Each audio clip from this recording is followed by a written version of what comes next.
Assalamualaikum warahmatullahi wabarakatuh.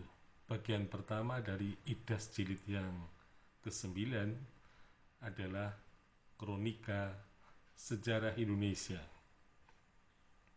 Jadi yang disebut dengan kronika atau kronik gitu ya, mestinya adalah kumpulan peristiwa-peristiwa penting dalam sejarah. Di situ dibubuhi tahun atau ada tanggal, bulan, atau tahun saja yang kemudian di situ disebutkan peristiwa apa yang telah terjadi.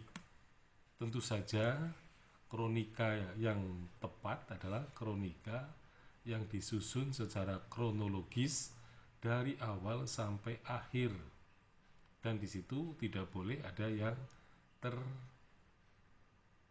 katakanlah yang tersisa. Jadi semuanya, terutama peristiwa-peristiwa penting, harus dituliskan. Nah, memang yang namanya kronik itu antara peristiwa yang satu dan peristiwa yang lain ini tidak berhubungan ya, artinya terpisahkan karena yang penting ada satu peristiwa yang patut diingat ya. Jadi sebenarnya kronik itu merupakan alat pengingat dari peristiwa-peristiwa sejarah. Jadi ternyata kronik hanya 4 halaman saja, berarti sangat singkat. Dan tentu saja kronik 4 halaman tidak bisa menyeluruh, terutama untuk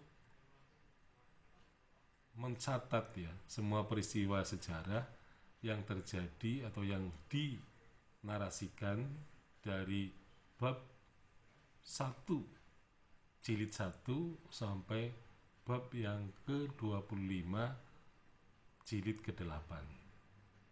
Jadi mestinya harus sampai ke titik awal sampai titik akhir. Tapi ternyata hal itu tidak terwujud. Nah, satu hal lagi yang sebagai contoh saja, di dalam kronik sejarah Indonesia itu terdapat satu peristiwa yang disebut, yaitu tahun 1958. Peristiwa itu adalah ketika Indonesia berhasil meraih ya Piala Thomas di Singapura dengan mengalahkan regu Malaya atau Malaysia dengan skor 66-3. Jadi skor 6-3 ini diperoleh dari kemenangan tunggal pertama dan tunggal yang kedua. Jadi silang mereka bisa meraih semuanya 4 angka. Kemudian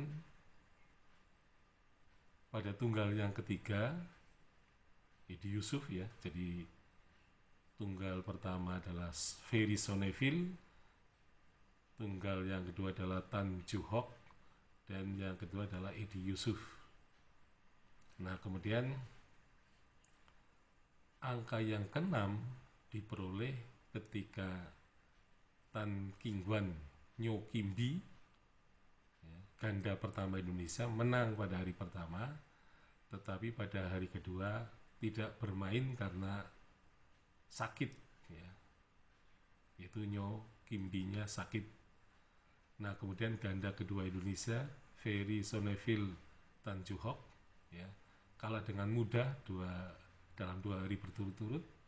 Nah, sehingga Malaysia meraih 3 poin, Indonesia meraih 6. Jadi suatu kemenangan yang telak. Padahal pada waktu itu Malaysia diunggulkan sebagai juara bertahan yang kemungkinan besar atau diunggulkan akan menang gitu ya. Tetapi ternyata mengalami kekalahan yang sangat pahit. Nah, ternyata kronika itu hanya menyebut satu peristiwa, padahal IDAS itu kan ditulis sampai 2012. Padahal dalam waktu sesudahnya Piala Thomas Indonesia itu kan diraih lagi ya, tahun 1961, 64, ya, 67 kalah dengan Malaysia, kemudian 64, 70, 73, 76, 79, kemudian 84. Kemudian meraih lagi tahun 94, 98, ya, 96, 98, 2000, 2002. Jadi sampai tahun 2002 tim Piala Thomas Indonesia sudah meraih 13 kali. Jadi mestinya kalau ingin memberikan catatan itu ya yang lengkap lah. Jangan hanya satu kali setelah itu hilang ya. Berarti apa? Di sini tidak ada rasa historisitasnya. Ya. Kalau memang mengamati sejarah kan mestinya tidak dari awal saja tapi juga sampai akhir.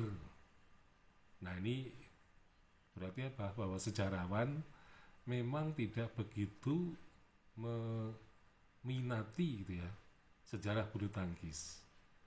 Jadi Indonesia meraih 13 kali itu tidak ada dalam catatan sejarah di IDAS. Nah kemudian kalau ada piala Thomas maka ada piala Uber.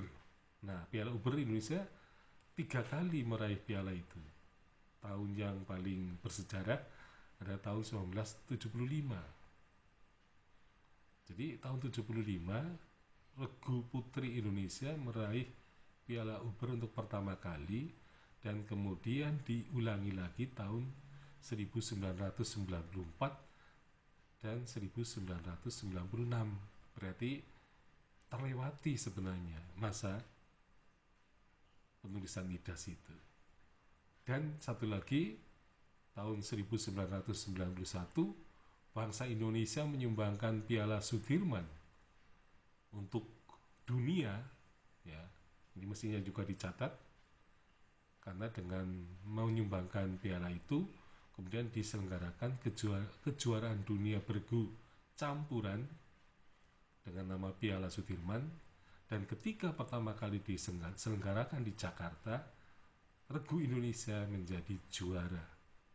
Nah ini tidak ada catatannya dalam IDAS. Ini sungguh kronika yang sangat miskin. Sekian, Assalamualaikum warahmatullahi wabarakatuh.